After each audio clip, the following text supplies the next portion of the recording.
From the podcast that gets you from where you are to where you want to be, escaping the drift, this is The Weekly Drop with John Gafford. No matter what platform you're watching or listening to us on, make sure you like, subscribe, and comment. And now, The Drop. Happy Thursday, everybody. Welcome to The Weekly Drop. Like I said in the opening, man, this is my little solo pod, bringing you some stuff to help you kind of get you from where you are to where you want to go. And one of the things I got to tell you we're going to talk about this week is in this week's podcast, we're going to talk about the 5 things you can do every single day to get you off to a good start. So many people ask me every single day, they're like, man, how do you get so much stuff done? Like, you literally just get so much done in the course of a day. And last week, I was forced to spend the week in LA, and I'll say forced because I'm not a huge fan of LA. I'm just not. It's a hard place to go anywhere, hard place to park. Lots of cool stuff, good weather. But, you know, if I'm doing California, I'll choose Orange County all day. If you're an LA person, sorry if I insulted you. But when I was in LA last week, I got off my schedule, dude. I got off my little daily grind, my little daily juju, if you will, that gets me started every day. And it screwed me up, dude. It really did. To the point when we got back from LA, you know, my wife had, we're playing catch up on, Monday morning. We got back, or we were playing catch up as to what we were doing. And my wife was like, can you just take a minute and help me do what I need? I'm like, listen, I just got to get back on my schedule.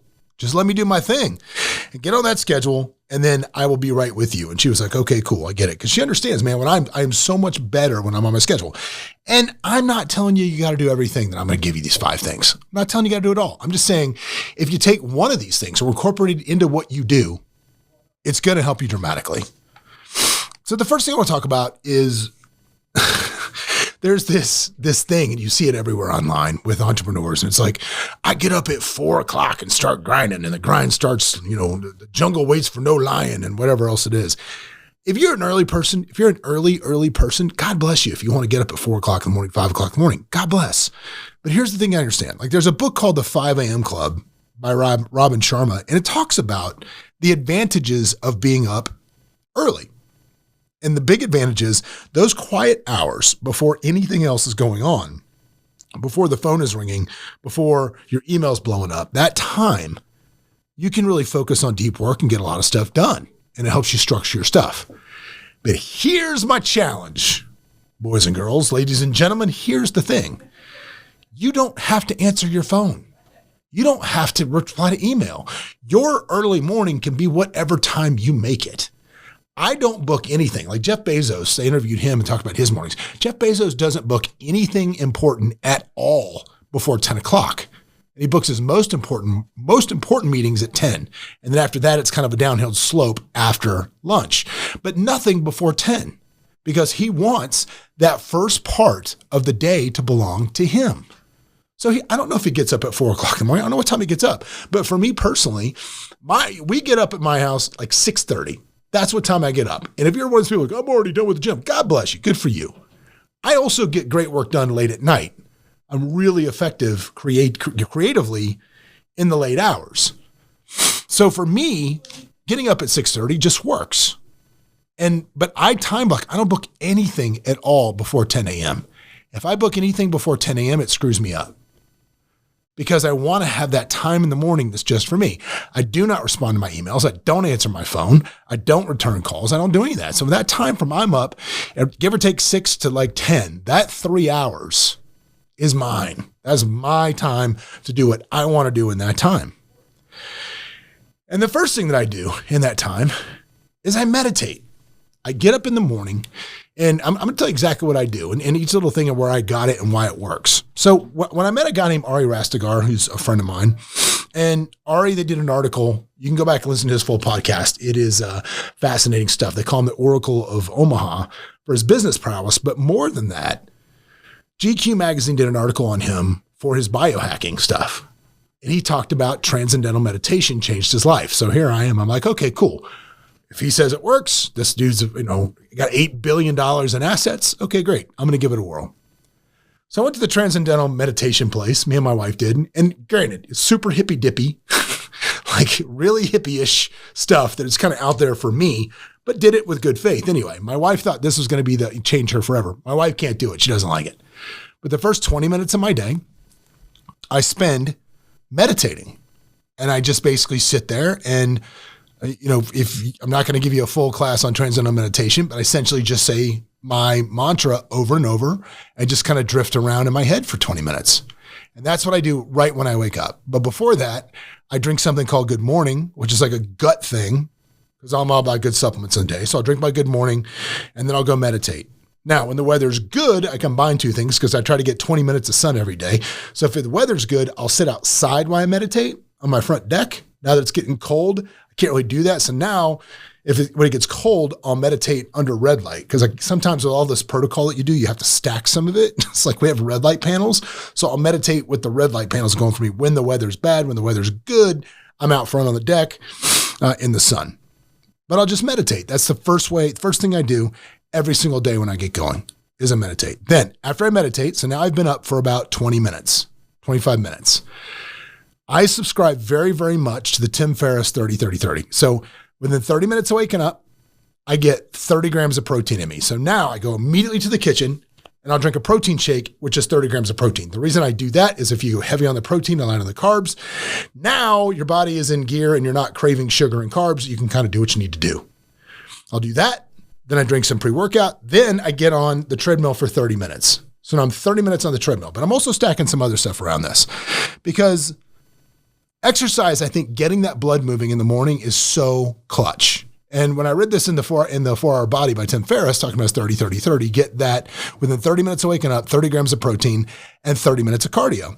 First thing I do. So I've got my protein in me. I'll do my 30 minutes. Now my 30 minutes, I also practice a form of mindfulness, which is I am very much a vision board person. I hated it back in the day when I was like, let's have a vision board party and let's cut a bunch of stuff out of magazines. And I hated that, right? That was ridiculous. And I thought it was awful. But ChatGPT is the greatest vision board companion in the history of this because you can literally type in anything you want and it will spit out a photorealistic image of exactly what you're saying. So as I'm on the treadmill in my gym at my house, there's 4 pictures pasted up there that are exactly what I want over some things going on in my life. And as I'm on the treadmill, I am looking at those pictures and I'm experiencing them in my mind as though they have already happened.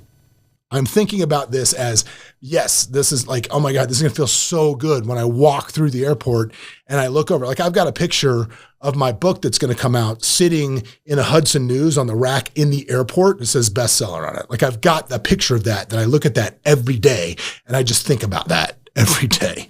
And I'm going to law of attract that, right? But it gets me in a mood when you're talking about projecting yourself into positivity. It's kind of hard not to have a great start. So now I've got my exercise going. That's going good. I got my 30 minutes of exercise.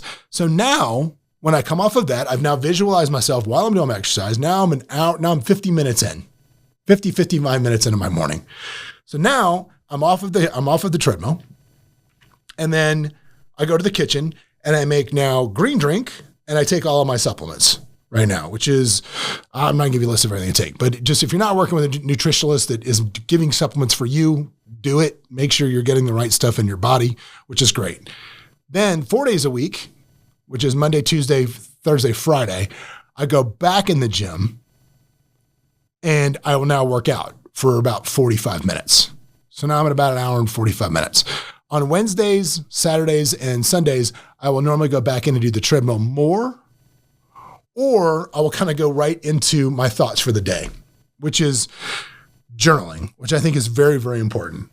There's a great app. I didn't bring my phone in here today, but there's a great app that I use called My Daily Journal. And really what it is it's just a way to do 2 things. I do it in the morning and I do it at night. And in the morning, and it really just essentially asks you, what are you grateful for? Like it's an app on your phone. You're like, what are you grateful for? You can upload pictures to it. You can type out whatever you want. And it's not a lot. It just asks for a couple things. What are you grateful for? And if you've never been a journaler, there's a book called My Morning Routine by Benjamin Spall. In that book, he talks about how the simple act of using a journal to set goals and clarify your intentions, and doing that aligns your thoughts for the entire day.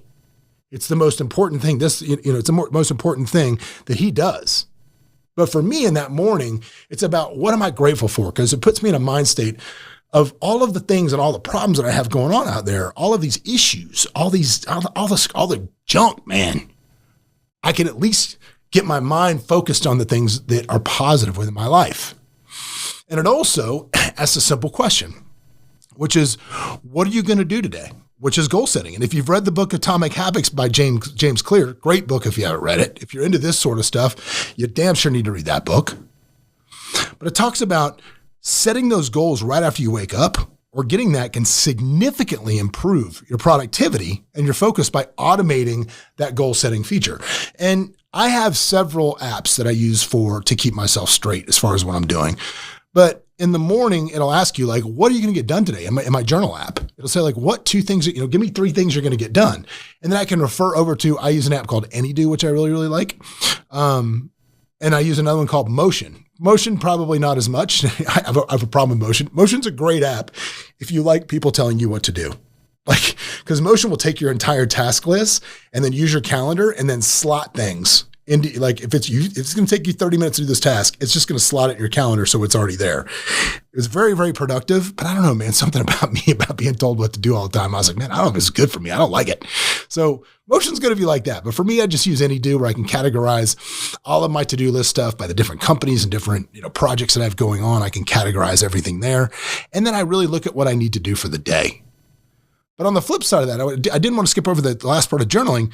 At the end of the day, man, being able to spit out what didn't go well today, because, dude, there's going to be shit. You're going to have interactions with other humans. You're going to have things that do not go right or do not go the way that you want them to go. And this is the kind of stuff that, for me anyway, when I'm at night, when I'm sitting there, it kind of keeps my head spinning. It has a circus going on, right? Man, screwed that up. Shouldn't have said that. Like, I was man, I just shouldn't have said that at all. It was terrible. And that's how it goes, right? So having a place that you can purge that stuff out and say, here's a bad situation today in your journal. What could I have done better? What should I have done in that situation? Now you kind of let it go. You feel like you put it down, but also you can purge all of those stuff out. This is also when I purge out anything that I need to do into my to-do list. Because as long as my brain knows that all that stuff is somewhere else, I can kind of let it go for a little bit and get that good night's sleep. So all of that is part of that journaling and goal setting, which is really important. So again, the 5 things that I do. Number 1, I don't care if you wake up at 5 o'clock in the morning. Doesn't matter to me if you get up at 5 a.m. Shouldn't matter to you either. But you need to have some time blocked off in a way that is for yourself. And I get it. Some of you guys have kids. You got to take them to school. You got to do this. It's hard for you to have that. But you got to find time for it, because you just got to find some sort of a time frame that works for you.